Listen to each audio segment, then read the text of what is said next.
I watched a movie over the weekend that left me in absolute awe. It's strange when movies seem to somehow predict our future. Coincidences in film that seem too coincidental, if you will. Like the way The Simpsons seems to predict big world events, or movies filmed in cities that would see the events of the film play out there within just a few months. Yet what if I told you that they weren't coincidences? What if I said that all of those coincidences could be pre-approved by very powerful people? Or if I told you that our government works directly with Hollywood? The movie Blink Twice and its parallels to the P Diddy case are too obvious to ignore. And my questions are always the same. Who and why is it so important to pre-expose us to these things before they happen?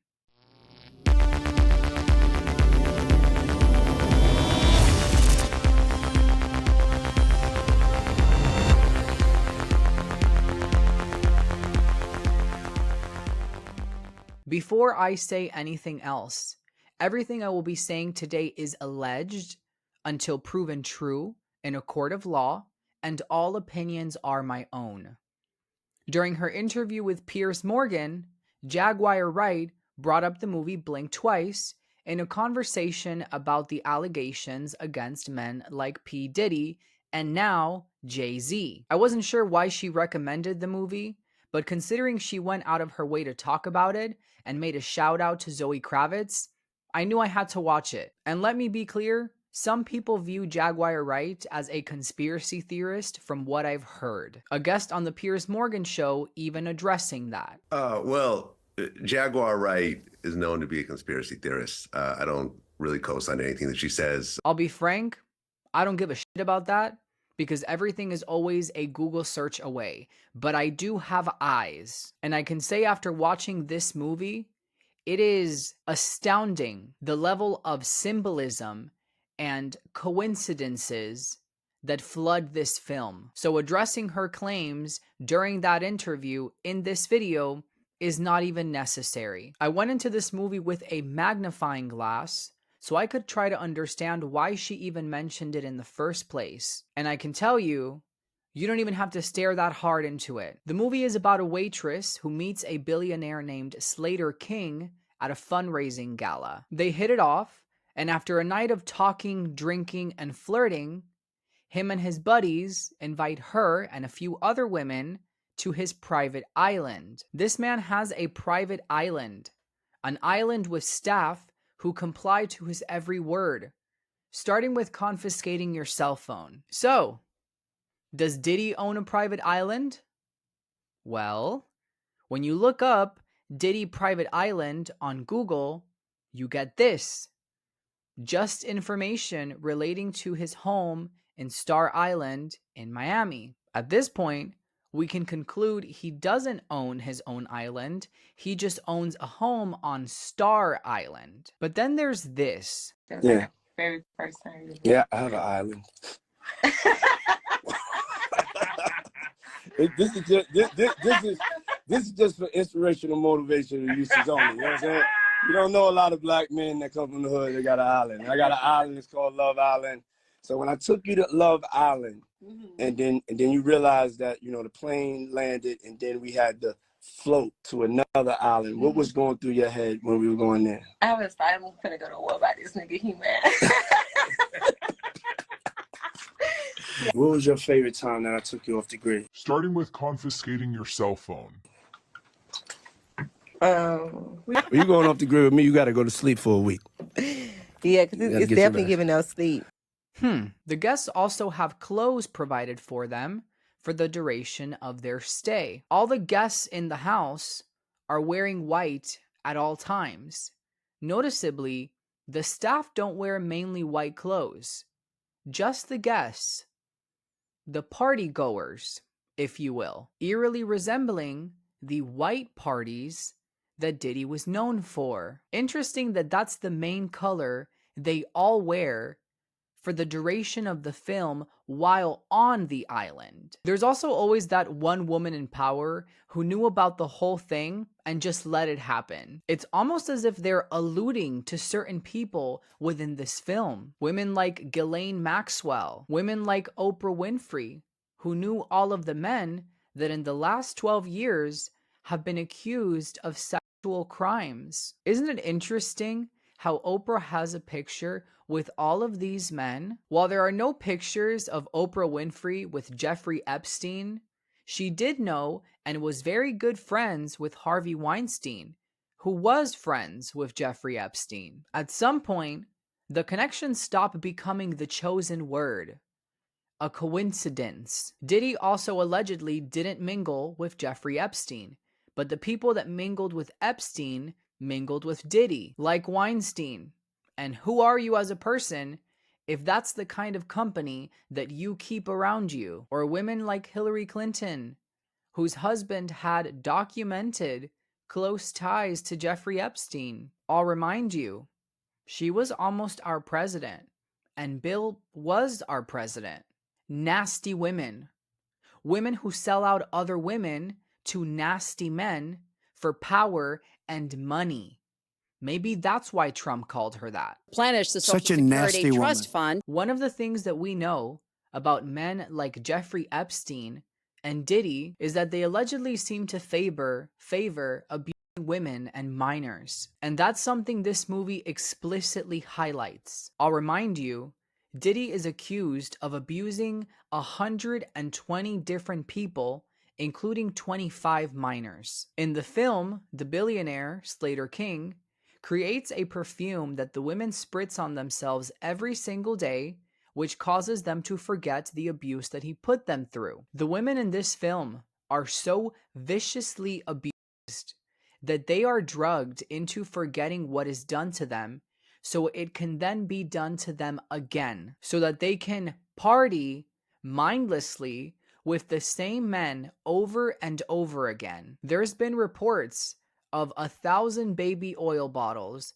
that were found at Diddy's home. Immediately, everyone is wondering and questioning why he is in possession of so much baby oil. Like everyone else, I had the same question, which led me to another question. Is it just baby oil in those bottles? After watching this film, I am quite curious. The abuse in this film is so explicitly depicted that there is a warning to brace yourself in the beginning of the movie before you even watch it. Imagine what those women and children experienced, allegedly, and experience at the hand of elites like this. People who think they can get away with anything with money. And you know how the movie ends? Well, before our female protagonist can pull a fast one on him, he just apologizes. He goes on a multi-minute tirade to apologize in a similar fashion to Diddy's now infamous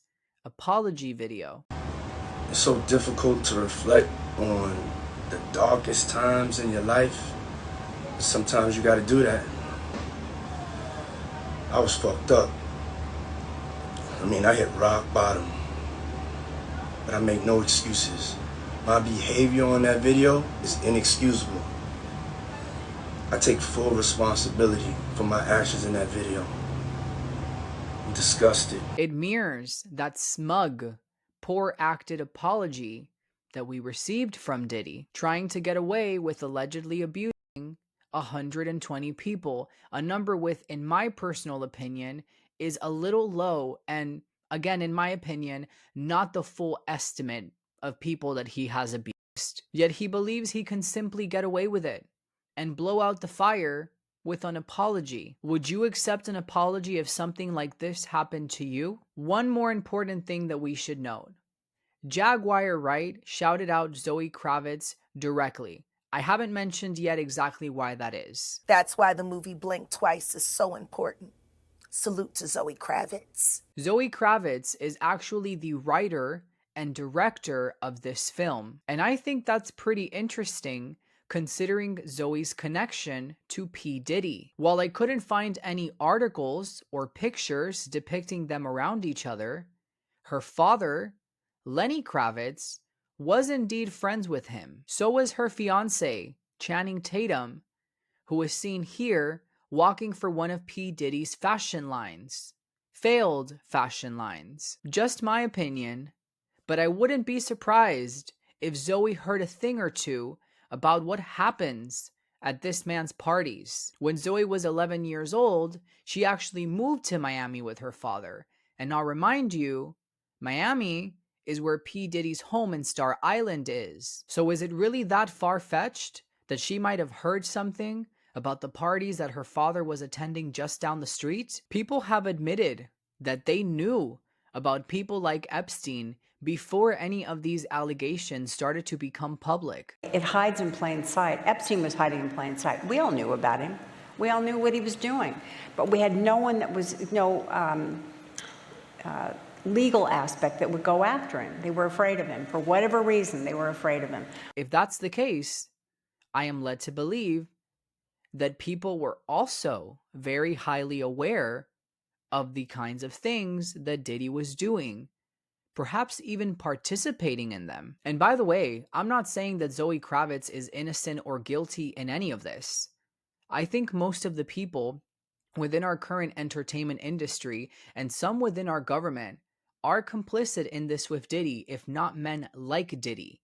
And that's just my opinion. Zoe herself has actually worked with a lot of people that have been accused of some pretty ugly things. Roman Polanski, Alexander Wang, make of that what you will. This whole age of secretly committing crime like you're above the law and getting away with it is dead. We are in an age of conspiracy fact, and I will soon be doing a video on something called predictive programming. There are no coincidences in the reality that we live in, because if I've told you once, I've told you many times before, the reality that we live in is pre-programmed. Let me ask you a question.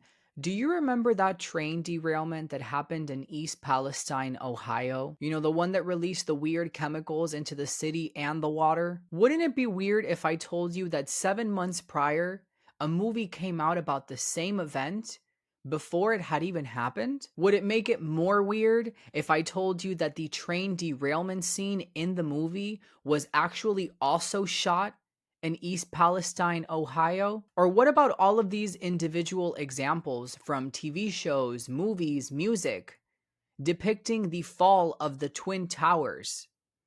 Just another coincidence? It's easy to blow this off as conspiracy talk, but look it up yourself.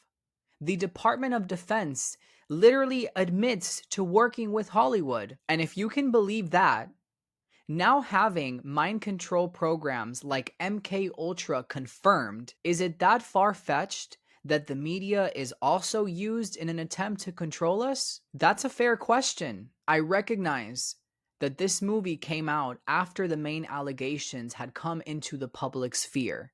But production on this movie started in 2022, meaning that it was written way before that. So the coincidences seem a lot more creepy when you know that this movie was written before we knew about Diddy in this manner. That should make you very uncomfortable. You should indeed be questioning why this movie has so many coincidences. In fact, I'm getting really tired of being told that everything is just a coincidence. Don't believe your eyes or your ears. Believe what we tell you. As Candace Owens would refer to them, listen to the experts. And next week, we're going to go fully in depth on predictive programming. So make sure that you turn on your post notifications, because I promise you, you don't want to miss it. They play Hunger Games in our faces at the Met Gala. They mock us by putting coincidences in films, and they've built a culture around apologies to get away with dark things. Obey. You will obey. You will sit there and eat your food that rots your brain, drinking water that rots your brain, while watching TV that rots your brain. And you will be happy about it. That's the mentality that we are encouraged to keep. I don't want to live in that reality. I like being able to identify my enemy. I'm not interested in puppetry, but it's people like Jaguar Wright, Cat Williams, Candace Owens, and me, who get called crazy liars for reporting on these things. And you know what I find most peculiar? Shortly after Piers Morgan aired this episode of his show Uncensored, the final upload was edited to include a segment that was not filmed during the live discussion with Jaguar Wright. The segment included was an apology to Jay-Z and Beyonce personally from Piers Morgan because of the claims that Jaguar Wright made. Well, Jaguar Wright unexpectedly made several serious allegations about Jay-Z and Beyonce during that interview. As I said in the moment, they were not present to respond or defend themselves, but now they have. Their lawyers contacted us to say that those claims were totally false and have no basis in fact, and we've therefore complied with the legal request to cut them from the original interview. Not only was the segment included, but basically all claims that were made by Jaguar Wright were removed from the upload, bringing it from, I think it was like an hour and a half episode to 29 minutes. Now, the inclusion of the segment comes after the show received a cease and desist letter because of the claims that were made. And so, of course, the media-trained mainstream journalist went on a quick apology tour. Do you want to know what I find interesting about that? Jaguar Wright didn't receive a cease and desist letter for defamation, even though she was the one that was making the claims. Now, usually when someone lies about somebody else in the public sphere, that can be known as slander, which can lead to a defamation case, in which the parties that felt defamed must point to exact examples of defamatory behavior and adverse effects that they dealt with because of the claims. In short, they need to prove that actual lies were told. In my opinion, Jay-Z and Beyonce went the easy route. Threatened to censor a mainstream journalist with a show called Uncensored, and he will shut his mouth. Zero effort is really needed to shut that down. But threaten a woman who some people call a crazy liar with nothing to lose? And sweetie, you have a court case that will do more to slander your name than any broadcast by a guy who's only relevant because of his guests. Yet if it's so important to keep your image intact and it's not about money, then sue her for $1. And of course, their media buddies immediately release a bunch of articles about how fake and preposterous and out of this world these claims are. Just like the claims against Diddy at some point, right? Okay. How can you prove whether these events truly happened or not in order to label them false? I'll address it one final time. I do not care if you think that Jaguar Wright is a liar. I'm not afraid of the words conspiracy theorist. In fact, any time that I've ever heard that word used against me or somebody else, all it really makes me want to do is dig in deeper into their claims and find out if what they're saying is true or not. I don't care if Jaguar Wright has told one lie. I don't care if she's told a million lies, because I believe her. She is not the first person to come forward accusing Jay-Z and Beyonce of some very, very, very strange things. They literally removed the entire broadcast and cut it down to 29 minutes, allegedly. It's basically like it never happened, because if you weren't there to see it, or you weren't there to record it, this is just going to be stored in some company's database forever. And it's gone. It's lost media at this point. Again, unless you recorded small clips of it. I was actually going to use some footage from that interview in this video. And now all the timestamps that I have saved no longer make sense because those clips no longer exist. So it's really just that easy to rewrite the narrative. Just make it disappear and say something else. It's that simple. People also call Jaguar Wright mentally ill. And again, I do not care. This is America. We are all mentally ill. 59 million of us per year report dealing with some sort of mental health issue. So calling somebody crazy doesn't really mean anything anymore unless they're slicing into their middle finger with a knife or possibly aiding in sex trafficking operations. Or something crazy like that that could never happen, of course. What am I even talking about? That could never happen. If you can believe that Jeffrey Epstein had the help of Ghislaine Maxwell, and you can believe that P Diddy had the help of Hollywood, is it that hard to believe that that same Hollywood that helped both of these men succeed is the epicenter of more evil than most of us will ever know. The age of celebrity is dead. Just like Jeffrey Epstein wasn't the only one, and P Diddy came soon after, they will all fall like dominoes. And it's been going on for years. It's been going on before Diddy. See, people keep looking at him like he's the Sputnik that came out of nowhere. This is someone who was designed to be what he is. We got to stop making Diddies. And if we're going to do that, then we got to go back. We got to go back to even further, the mentors of these people. Because Diddy was taught how to do what he does systematically, and Clive Davis has been his greatest teacher. If you believe in God, I'll remind you that there are people who pray just as hard to the devil.